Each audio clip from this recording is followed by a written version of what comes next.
And now, Healthline with medical correspondent Elizabeth Vowell.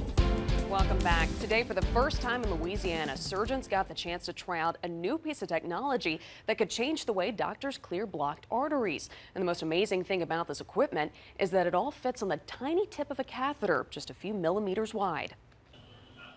Navigating the complex circulatory roadways of the human veins and arteries is not an easy task, but for patients who have blockages, it's sometimes necessary. So in this particular procedure, the artery that is feeding the leg is completely blocked off.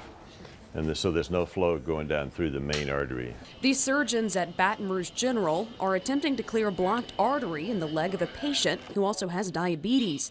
The illness has caused him to have ulcers on his feet, and blocked arteries mean that the ulcers can't heal properly. What is done in order to help the healing of these ulcers, you have to maximize blood flow. Traditionally, surgeons insert a small guide wire followed by a catheter to clear the blockage.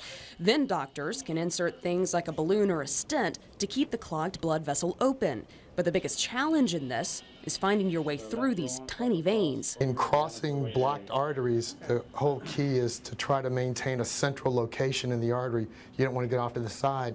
And before the advent of the ocelot, it was sort of just by feel and by indirect evidence from angiography. Historically, we've only had x-ray that comes from the outside and is fuzzy. But these doctors have a revolutionary new roadmap, giving them an inside look like never before. And this is a picture from the inside of the artery, and it's much more sharp, more clear.